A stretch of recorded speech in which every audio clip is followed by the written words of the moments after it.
guys. Welcome back to another episode of No Niche Zone, the podcast about everything. I'm your host, Priscilla Davies, and so happy to be back with you yet again. What can I say? Summer's officially over. As a fall baby myself, I love the fall. I am a Libra, so my sign, we're the ones that bring the season change. Yeah.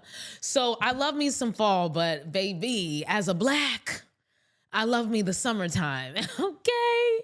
And summer has always been, spring and summer have always been my favorite seasons. Although, honestly, fall is like a close second because it's cute. The only season I'm not trying to see is winter. Okay. Outside of my cute little photo ops, hit the slopes, do a couple of runs on the slopes, maybe make a snow angel. You know what I'm saying? But one thing I appreciate about California, or at least LA, is that out here people say that they're going to the snow. Like, what are you doing? They say, oh, we're going up to the snow. Like, where I come from in New Jersey, you can't go to the snow. The snow comes to find you. But that's how I want to be. You know what I'm saying? I want winter to be like that for me. I want to go to the snow. I don't want the snow to come to me. So yeah, I'm very sad to see that summer. Everything just flies the freak by. It's like days fly by, weeks fly by. It's like the month changes and then you blink and it's already like the 15th of the month. And then you blink again and it's already like the last few days, and next it's the last few days of the month. And then it's like you blink and it's like the season starts and now it's a new season. I feel like the way my body feels, it feels like we should have like we're only like halfway through summer. That's what it feels like. Also, it could just be because, LA, the summer started a little later for us. It was kind of chilly this summer. LA chilly. It was like 75. I was like, brr, I can't take it anymore. My bones are cold. Can you believe it, guys? Summer's over. It's back to business. It's back to seriousness, back to school for a lot of kids out there. My, oh my God, my niece and nephew going to middle school, first year of middle school, first year of high school. I can't take it. Oh gosh, I was like, the middle school one was tough, but the high school one, it just ate me up. I was like, I'm not ready for this. I'm not ready as a TT. I'm not prepared for this.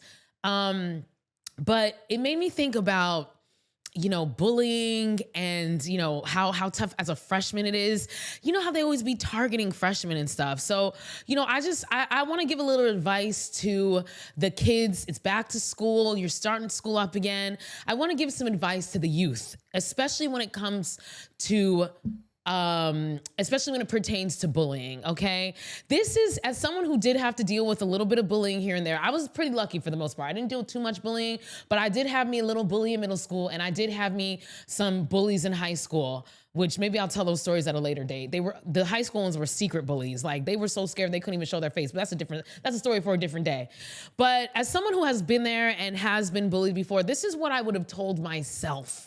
If I could go back to when I was young, this is what I would tell myself. And this is the advice that your big sis, your TT got for y'all if you're going back to school.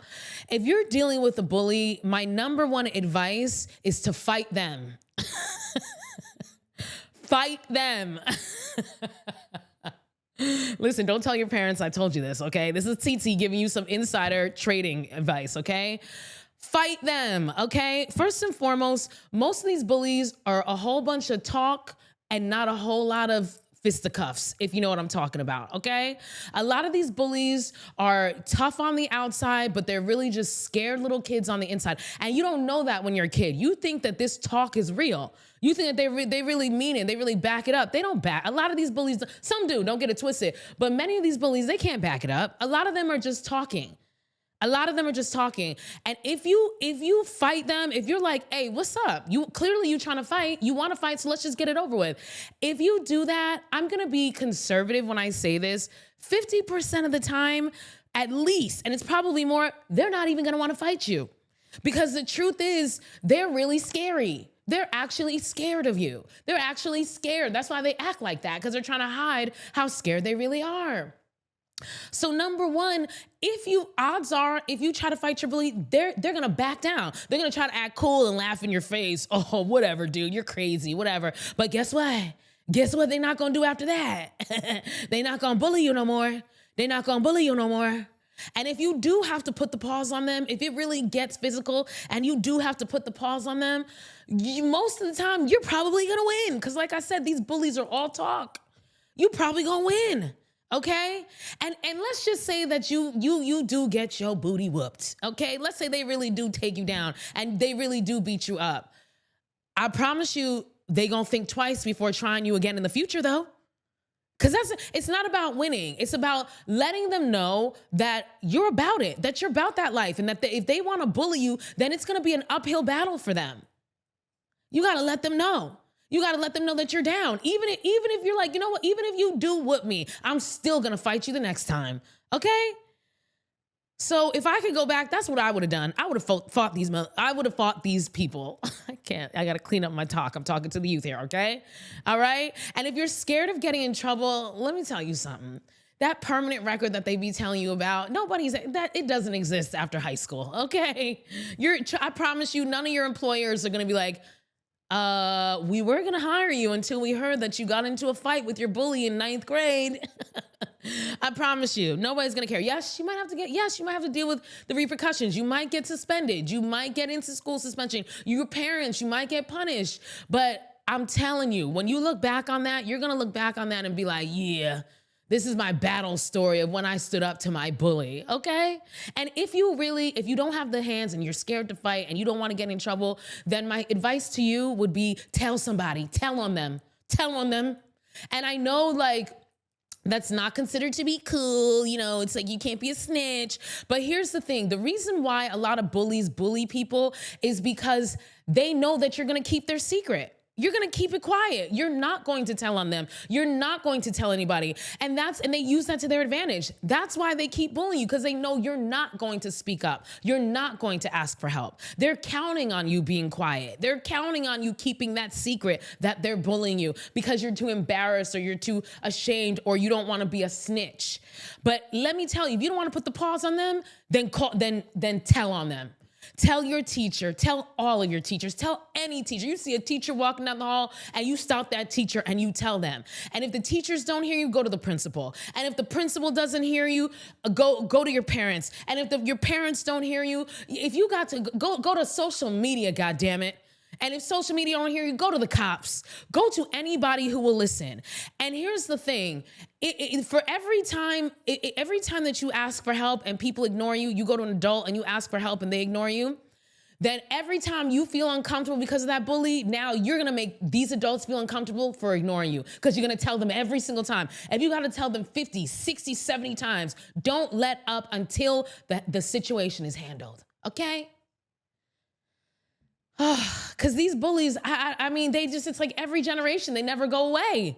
They never go away. And if I could go back, that's what I would have done. I would have saved myself a lot of headache and heartache trying to avoid them and avoid going down this hall versus that hall and exit. No, boo. You want to fight? Let's fight.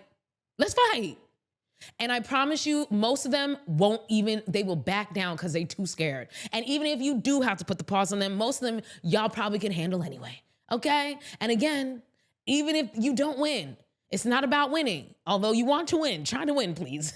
But it's not about winning. It's about letting them know that if they want to bully you, it's going to be an uphill battle for them. They're going to have to fight you every time. They're going to have to deal with you telling on them every single time. And have no shame about speaking up and advocating for yourself. That's what we call advocating, telling on people. And don't listen, I'm not talking about just telling on people like a tattletale. I'm talking about a bully who's harassing you. That's what we call advocating for yourself. And when you become an adult, if you don't practice that as a child, when you become an adult, you're going to get run all over. Talk to any adult you know. That's one of the things that we're working on as adults, learning how to advocate for ourselves, to speak up for ourselves and say, no, this isn't okay, even if it's awkward. So that's my advice to the youth, okay? Listen, if you got a bully, fight them. And if you don't want to fight them, tell on them, okay? All right, let's get into the show, shall we?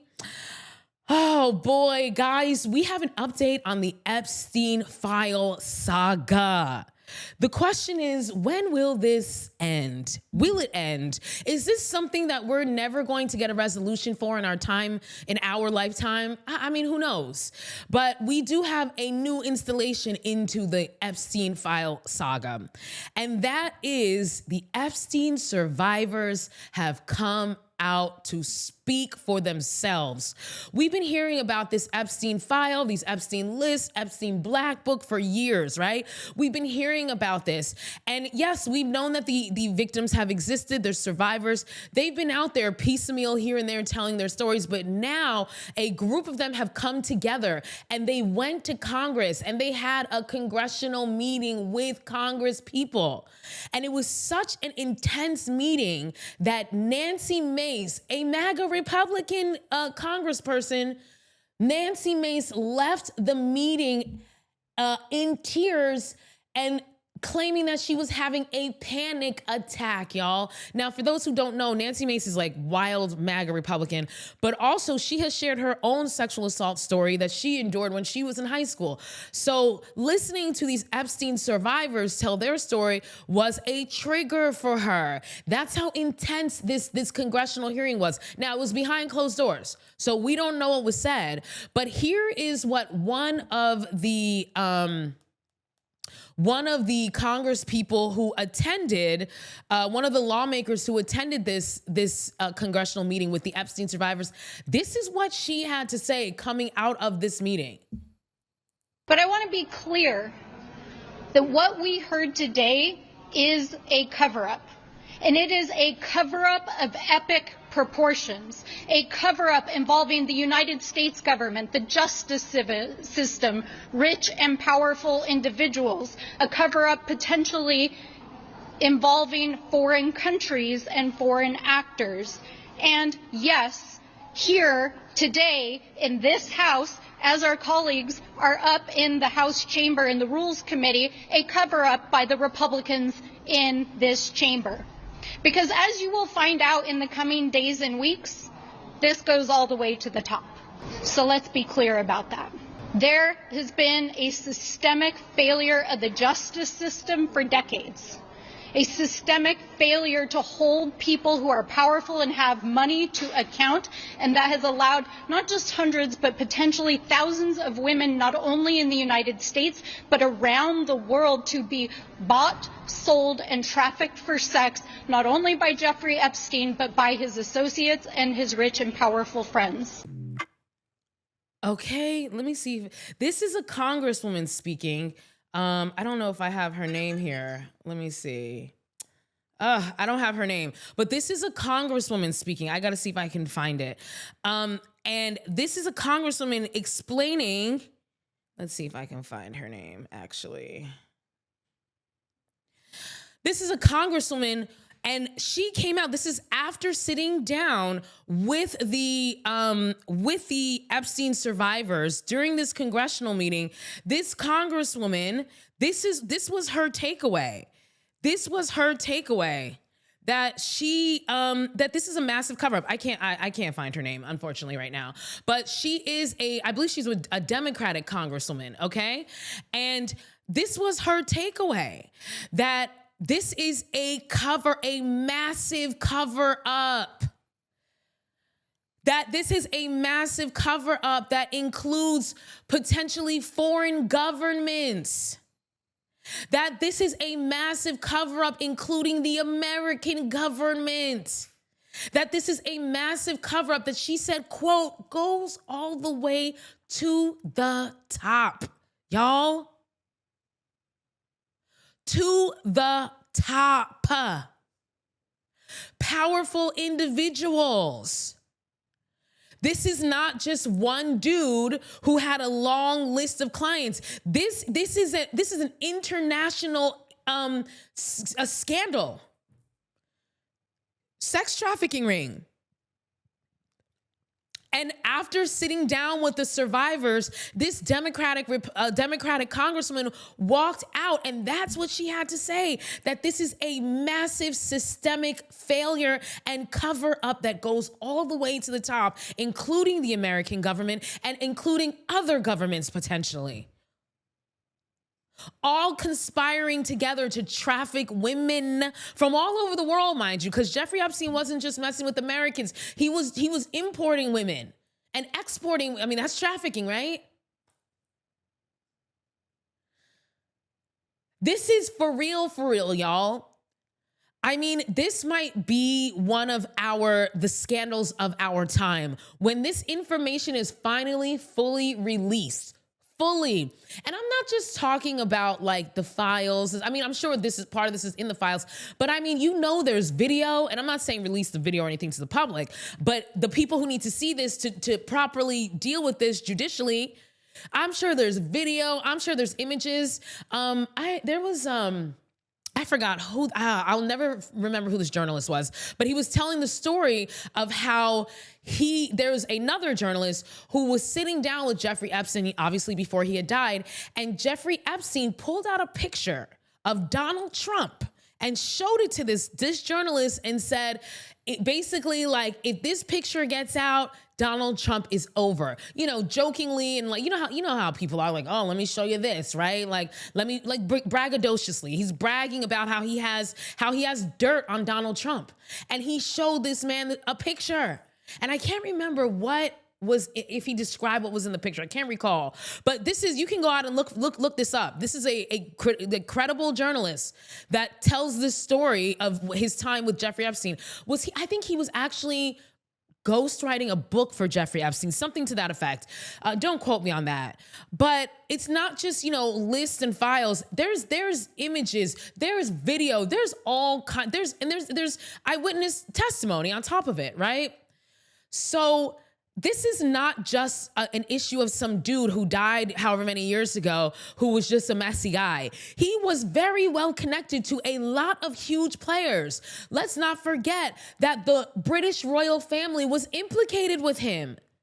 Prince Andrew was implicated by the woman who recently died by suicide after mysteriously being hit by a bus. And of course, I'm speaking of Virginia Giuffre. And she was one of the only people who had spoken out years before about Jeffrey Epstein. And she accused Prince Andrew of being one of her abusers while she was being trafficked. Like that lawmaker said, this goes up to the top. We are moving out of the realm of quote unquote conspiracy theory, right? This has just been like this conspiracy theory that there's this big trafficking ring out there and it's involving huge players and it goes all the way to the top, right? It's been a conspiracy theory all these years. Now we're starting to see that we're just similarly to like the Diddy stuff, right? We've been hearing about Diddy being a weirdo for years. So many people have come out and everybody just was like, oh, conspiracy theory, y'all are weirdos, X, Y, and Z. Come to find out, they were telling the truth. The same stuff that those people were called crazy for were showing up in court documents. And that's the same thing that we're seeing here with this, this huge sex trafficking ring. This is deeper, like I said, than just that one dude, Jeffrey Epstein, and his partner, Ghislaine Maxwell. And this is a lawmaker, after sitting in a congressional meeting and hearing the stories of these Epstein survivors, hearing them explain what happened to them. The same meeting that Nancy Mace, a Republican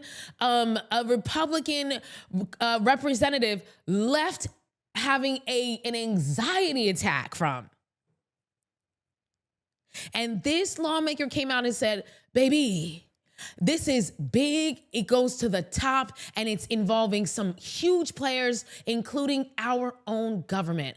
This is a judicial cover. She called this a cover up, a massive cover up. And I'm so happy that I'm just hoping that this is not just like bluster, like, oh, we're going to talk about it until the news cycle is over and then we'll forget about it. Because that's kind of what's been happening with these Epstein files for years, right? We've been hearing about this for years, off and on. Someone writes a book, now everybody's talking about it, now it's back to nothing. Someone comes out and files a lawsuit, then, we talk about it, and then it's back to hearing nothing. So-and-so gets arrested, we talk about it, then it's back to nothing. I'm really hoping that this is the beginning of us really dealing with it, okay? And another wonderful thing that came out of this meeting that they had, followed up by a press conference. The survivors also had a press conference. And this is what one of the survivors said after that press conference, or at the press conference after the congressional meeting.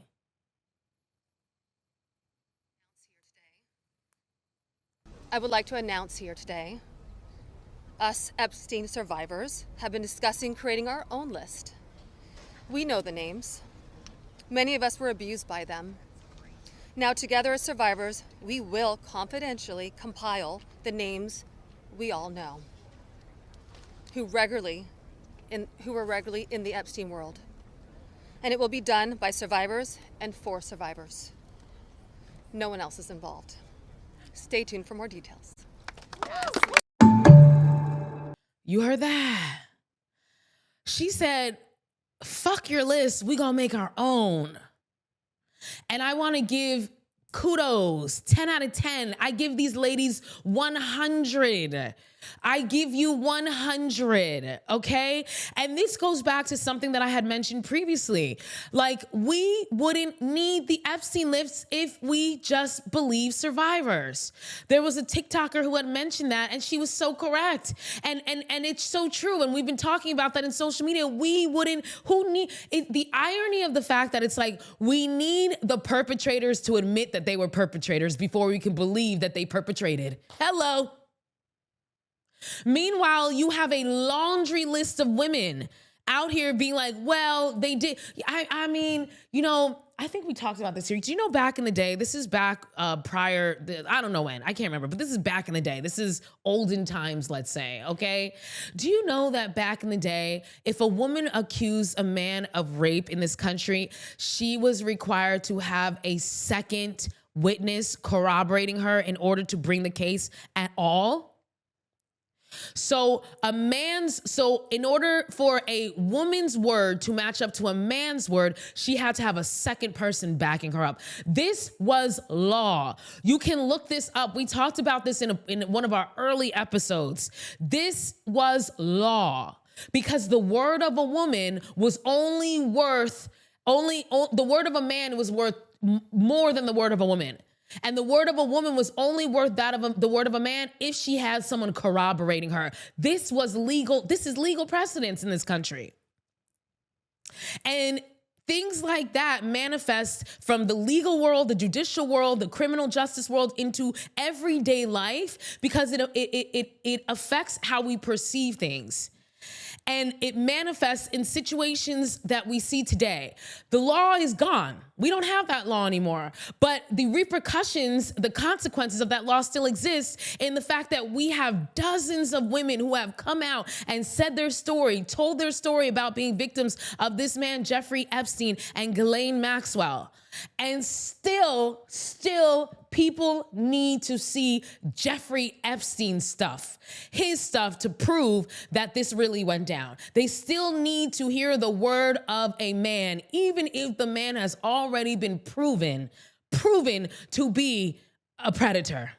They need to hear the predator say he did it, even if only in paper, even after death.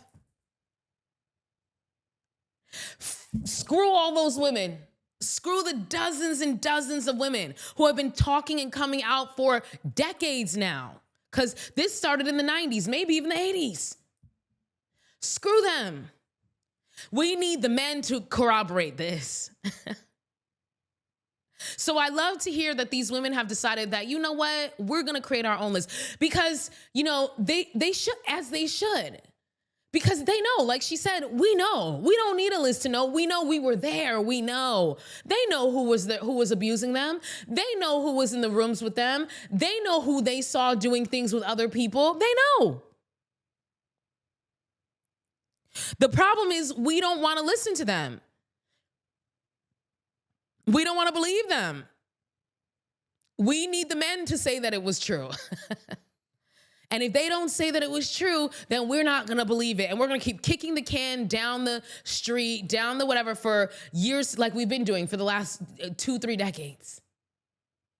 So I'm so happy that these women are coming together. I know when she made that announcement, I know all over the world, I know chills went down so many spines all over the world. I know so many of those people who know that they're involved, those men and some women who were involved. I know chills. I know their timbers were shivered, okay? I know they were terrified hearing that, and I love that for them. And I'm so happy that these women are doing this. And, you know, it's up to them what they want to do with that list. It's up to them whether they want to release it. It's up to them whether they even want to compile it. Because while, you know, it's great for them to come out, it's not their job. It's not victims' jobs to come out and you know, re-traumatize themselves in a world where people don't believe victims and they don't believe women. It's not their job to do that. They shouldn't have to do that. This isn't a Law and Order SVU episode. Oh, you know, you can really help us get this guy off the street. You know what I mean? Like, this is real life, and they don't have to. They're not required to be the one to go after their assailants. You know what I mean? That's not their job. So I do appreciate that they're doing this. And like she says, stay tuned. And I am staying tuned. I really hope that we get to see, I mean, I'm like, ladies, let us know. We all ready to listen. We're ready. And I really am looking forward to that. I hope that they do. I hope they release it. And I love that for them as an empowerment tool for them. And it's so interesting because, Ro Khanna, and who was the other one? Who is a congressperson, reps Ro Khanna, Democrat, and Republican Tom Massey. So after all that went down, they made a petition demanding that the Epstein files are, you know, exposed, brought to the public, right? So they put this petition out there, and won't for the Congress, right? Like, you know, if they got enough signatures, then they would be forced to bring the Epstein files to the public, right? Because again, unless the Speaker of the House, who is Republican Mike Johnson, agrees to bring it, they can't. There's nothing they can do, and he's not going to, because obviously he's MAGA and he knows what's up. So Ro Khanna and Tom Massey, both representatives in the House of Reps, they put out this petition. And tell me why only 4 Republicans signed it. Only 4. Thomas Massey, who was the person who put it out, and then Marjorie Taylor Greene, Lauren Boebert, and Nancy Mace. Isn't that interesting? I find it quite interesting because, MTG, Marjorie Taylor Greene, Nancy Mace, and Lauren Boebert are staunch MAGA Republicans. So it's quite interesting to see that this is a line in the sand for them, especially like all 3 of them, honestly. I mean, they are up Donald Trump's orange, you know what, okay? They are MAGA, they are, you know, all for MAGA, right? So it's quite interesting to see that they're essentially turning on them, on MAGA over this, and they're also still trying to walk a line, which whatever. Because after this petition went out, Donald Trump himself ran to social media to be like, basically saying like, yo, any Republicans who sign this, it's going to be a problem. He basically threatened them, okay? And so despite the threat, these 4 Republicans, including the 3 super MAGA queens, the MAGA princesses, they also signed on. I think it's interesting. It speaks to fissures that are happening in the MAGA base, especially when you have people like Marjorie Taylor Greene, who have always been 10 toes down for Donald Trump. There's been other things recently that she's been separating with him on. Other things, you know? And so it's like, is this the tide turning? Because, you know, these people a lot of them are grifters, right? So they're going to go wherever the tide takes them. And so it's like, is this where they're realizing it's time to get off the MAGA train? Who knows? Also, it's interesting that out of all of the Republicans who signed, who wasn't the one person who brought the petition itself, the 3 Republicans who signed onto the petition were women. Where's the Republican men at? And remember, these Republicans, the whole entire Republican side of the government, some of these people even ran on releasing the Epstein files, because remember, the Epstein files in their mind was a big, gotcha for the Democrats. It was this big conspiracy, this sex trafficking ring that was being run by the Democrats, right? And so it's so interesting to see how sudden, and I mean, these people were harping on this for years. They're the ones that brought this up with QAnon and all that stuff. It was them. And now to watch each and every single one of them back off is really quite interesting. And to see where that this is the line in the sand for some of them. Quite interesting to witness. And it really also speaks to me to the cognitive dissonance. Y'all are MAGA Republicans. And this Epstein file was such an issue for you, right? Because, it's all about protecting women and children, because that's what they say, these Republicans, right? It's all about protecting women and children. These files were so important to you, and you wanted to protect women and children, but then you went and you elected an adjudicated sex abuser? You elected the guy that said grab women by the you-know-what? What? You elected the guy who was besties with Epstein? You support him? It just, the Republican, cognitive dissonance, the MAGA cognitive dissonance just eats me up. How you gonna support? It's just like, what? And it's not just those women.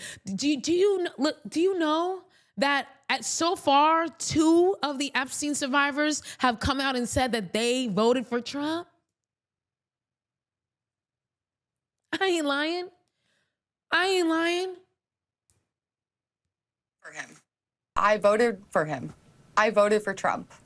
And for him to say what he's saying is beyond me, because I put my hope in him and he's supposed to protect us. And for him to say that this is a joke and that it's sides, this is not sides. We will say it time and time again. None of us are up there accusing him of anything. There is no one that is accusing him of any wrongdoing. So for the fact that he is saying those things and saying it's a hoax, who are you hiding for then? Because if it's not you, then who is it? And that scares me. Who is it? That's a Trump survivor, y'all. Excuse me. That's an Epstein survivor, y'all. An actual Epstein survivor voted for Epstein's best friend to be president. The best friend who himself was found guilty of sexual abuse. The friend who himself was caught on a hot mic talking about violating women. And notice how she's still trying to defend him. Well, nobody's even mentioned you. You're not even mentioned. So who are you hiding for? What do you mean you're not mentioned? That's another aspect of this. I literally played a clip in a previous episode of Katie Johnson, the woman who has testified that she was one of Donald Trump's abuse victims via Jeffrey Epstein, that she was trafficked by Jeffrey Epstein, and Donald Trump was one of her, quote, clients when she was 13. And that he took a liking to her because when she put a blonde wig on, she looked like Ivanka, his daughter. So no, he has not been implicated. Yes, he has. And it's like, this is a fellow Epstein survivor has implicated him. So again, it goes with that cognitive dissonance. It's so wild to me. It's like, you gotta be kidding me. You mean to tell me that you were trafficked by Jeffrey Epstein and you went and voted for Donald Trump? Jeffrey Epstein's best friend? This is why when I made that comment, before I made that comment, I said, I am a Republican. I voted for you. Don't do that. Party affiliation should never matter. The whole purpose of me of pointing out that I was a Republican is because I knew exactly what this would bring. I knew exactly the digs and, they must be Democrat, they must be on this side. This is not a political war. This is about young women that were molested and abused and then lied to, gaslit, and had their trauma weaponized on them for political gain. Okay, that's another one. That's another Epstein survivor who voted for Trump. I mean, racism is a hell of a drug. It is a hell of a drug. It just boggles my mind that you could have been a direct victim of this man and you went and voted for his bestie. It's just like, like I said, the cognitive dissonance. I mean, we have terms for this, right? Birds of a feather flock together. Why the hell would this man be so tight with this man who is trafficking young women and children, but he's not involved? Oh my God. Come on, it's like, and the rationalization in your head that you're like, well, I mean, listen, I'm not coming for no survivors because you're a survivor through and through. I'm not coming for that, but it leaves you feeling like, damn, we never gonna win as a society, as a species. We're never gonna win. Because, I mean, people who are directly affected are still choosing to support a man who is a part of the same world that they are fighting against right now. Just like the Republican, Marjorie Taylor Greene and Nancy Mace and Lauren Boebert, you guys all support this man. But now you want us to sit here and be like, oh yeah, they really care about these victims. The cognitive dissonance. And it's something. It's something to behold. And I was just shocked to hear that these women who were Epstein victims themselves had also voted for Trump. Whew. I mean, talk about chills. That gave me chills too. Anyway, let's move on, guys. I came across this article about, well, let's just get into the title. The title, it was a Time article, and the title of this Time article is "Self-Silencing is Making Women Sick." Okay? And in this article, it's basically talking about the fact that 80% of autoimmune disease occurs in women. So 80% of autoimmune disease out there are women having those autoimmune diseases. And this article basically discusses how women being trained by society to hold their tongue, right? What do the Mormons call it? Keep sweet, right? Keep sweet, to be nice, to not argue, to, people please, how it's not just taking a mental toll on women, but it's also taking a literal physical toll on women. Quote, "Today, women account for almost 80% of autoimmune disease cases. They are at a higher risk of suffering from chronic pain, insomnia, fibromyalgia, long COVID, irritable bowel syndrome, and migraines, and are twice as likely as men to die after a heart attack. Women experience depression, anxiety, and PTSD at twice the rate of men and face a 9-fold prevalence of anorexia, the deadliest mental disorder." Okay? So the mental disorder that's killing people the most, anorexia, women have that at 9 times higher rates than men do. So why are women falling ill to these diseases at rates so much higher than men?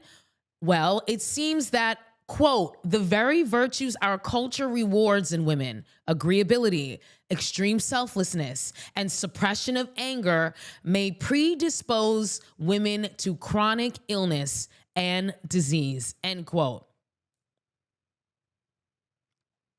So basically, the way we're trained and conditioned, like they said, to be agreeable, to be extremely selfless, right? To suppress our anger, like I said, as the Mormons call it, keep sweet. All of that energy got to go somewhere, right? So every time that you don't curse that motherfucker out like he deserved to be, or she deserved to be, or they deserve to be, that energy has to go somewhere, right?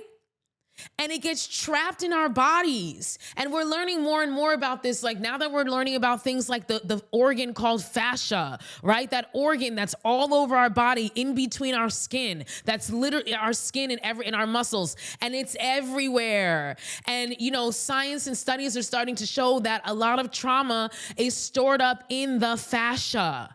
Right? And not just the fascia, and muscles, right? Grinding your teeth, things like that, right? So we're finding out that not only is this causing mental issues, but it's also causing physical ailments. It's not just stress, it's stress leading to physical ailments, y'all. Because again, that energy got to move. And if you don't ever express that energy and you stuff it down, then that's how it gets trapped and it metastasizes, okay? And it manifests in all these types of diseases. Quote, Dana Jack identified a recurring theme among female patients suffering from depression, a tendency to self-silence, defined as the propensity to engage in compulsive caretaking, pleasing the other, and inhibition of self-expression in relationships in an attempt to achieve intimacy and meet relational needs. That's a long way of saying people pleasing in order to keep everybody happy and keep the relationship peaceful, while you are throwing yourself on the back burner and suffering. Quote, through longitudinal research, Jack found that this learned behavior, strongly rooted in gender norms, was linked to an increased risk of depression. We're not surprised there. Makes sense, right? Since then, considerable evidence has revealed that female self-silencing isn't just tied to psychological issues like depression and eating disorders, but also to physical illness. For instance, in March of 2022, a team of researchers at the University of Pittsburgh discovered that women of color who strongly agreed with statements like, quote, I rarely express my anger to those close to me, end quote, were 70% more likely to experience increased carotid atherosclerosis, a cardiovascular plaque associated with higher risk of heart attack. Other studies have connected self-silencing to irritable bowel syndrome, HIV, chronic fatigue syndrome, and cancer among women, end quote. So, baby girl, every time you closing your mouth and holding your tongue because you don't want to stir the pot and you want to keep the peace, you are just adding to the potential of you developing things like cancer, chronic fatigue syndrome, irritable bowel syndrome, and then, all the other things that I mentioned before, all the autoimmune diseases, heart attacks killing you, all that other stuff, all from self-silencing. All from trying to be agreeable, all from not trying to be a bitch. You don't want to be a bitch, so you're holding everything that you're feeling inside. Well, it's got to come out some way, and unfortunately, it comes out not just in mental illness, but also physical illness. Quote, it seems that the virtues of womanhood are not really virtuous after all. Instead, they are wreaking havoc on our bodies and our health. And the way they often do so is through these seemingly normal daily experiences that slowly over time chip away at our vitality and erode our well-being, end quote. So it's not the big traumatic events. It's this everyday holding your tongue, every day going over and above and beyond for people who wouldn't even, spit on you if you were on fire. And I'm including your family members and your husband and your kids too. Because let's keep it real. Women be getting played in the society. We're always here to help people. People are never here to help us. It's the everyday. It's the little self-silencing moments that chip away, chip and chip. It's the 3, 4, 5 times a day that you want to go off on somebody, but you hold it in. Right? It's the 3, 4 times a day that you want to tell somebody no, but you still do it anyway. Right? Because you don't want to be seen a certain type of way. You don't want to be, you've been trained, we've been conditioned to, like I said, like the Mormons be saying, keep sweet. And it is wreaking havoc on women's physical health. And you have to think about that, okay? Because you think that you're keeping, it's like at what expense, right? You're keeping the peace, but again, that energy has to go somewhere. So instead of, the space being a little off kilter for a moment, now your body off kilter. Okay. Here are some suggestions, a couple suggestions that this article in Time magazine said that women can use in order to ensure that they're not, self-silencing themselves. For example, viewing your emotions as windows of insight. I love that one. Instead of viewing your emotion as something that you're trying to avoid, view your emotions as something that's trying to tell you something, a window of insight. Use it to tell you what the hell you need to hear. Ask it what they say here, quote, instead of casting away our anger, a valuable question we can ask ourselves in moments of frustration is, what am I needing right now? That is a great solution, a tactic that you can use, but it's practice makes, not perfect, but progress. Practice makes progress, right? So this is something you need to practice. It's going to feel uncomfortable. Instead of just pushing that emotion down, ask the emotion, what you trying to tell me, dog? I'm listening. And you're going to find out, and you'll be able to actually take actions to deal with that emotion as opposed to just suppressing it and pushing it down. One other thing they mentioned was boundary setting. Quote, for women who have been unconsciously taught to view our likability as our greatest asset, boundary setting can often feel counterintuitive, end quote. But boundary setting is important. It is important to ensuring that you're not self-silencing yourself to the point of physical illness. Set that boundary. Say no. Say, no, I'm not going to do that. Say, no, that's not okay with me. Say, if you want to be in my life, you have to behave this way. And it's uncomfortable. It is uncomfortable, especially when, as a woman, we've been trained to be nice. We've been trained not to be a bitch, to be agreeable, to be selfless, right? We've been trained to be that way. So it's going to be uncomfortable when you first try it. But as someone who's an ex-people pleaser, I should call myself a recovering people pleaser, because just like alcohol, you're always going to have it. You always got to stay on top of it, because you never know. Okay. Those tendencies will always creep back in. So as a recovering people pleaser myself, let me tell you something. As someone who's been on the people pleasing side and who is now on the non-people pleasing side, I love it on the non-people pleasing side. 10 times better. 10 times better. And yeah, sometimes I'm the bad guy, but you know what? People are going to make you the bad guy regardless. Sometimes you don't even say anything and motherfuckers already think you're the bad guy. So take care of yourself, because again, you can't help people. We want to be selfless. We want to be nurturing women, but you can't help people if your cup is half empty. You got to fill your cup up first and share the overflow with people. You can't be sharing for your cup. You got to share the overflow with people. So ladies, it's really important for us to be thinking about how detrimental self-silencing, self-sacrifice, being overly nice because you're scared to rock the boat. We really have to think about how detrimental that can be, not just to our mental health, but also our physical health.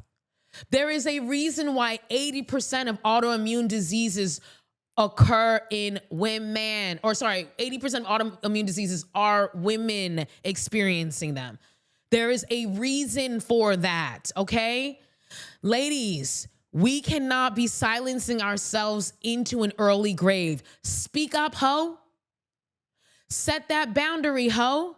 Let them know that you're not playing. Choose you first. And then after you've chosen yourself and you've taken care of yourself and you're okay, then you can go help other people.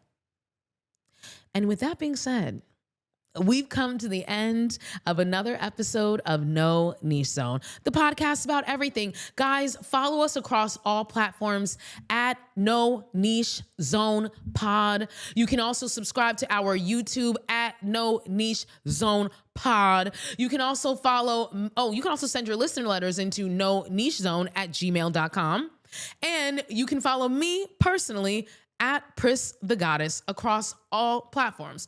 Also, come find me on YouTube. I just started actually posting on my at Pris the Goddess channel, and it's been kind of fun. So I've been posting stuff over there too. So come check me out over there too. We'll see you next time. No niche zone. No niche zone. It's a party over here. No niche zone. No niche zone.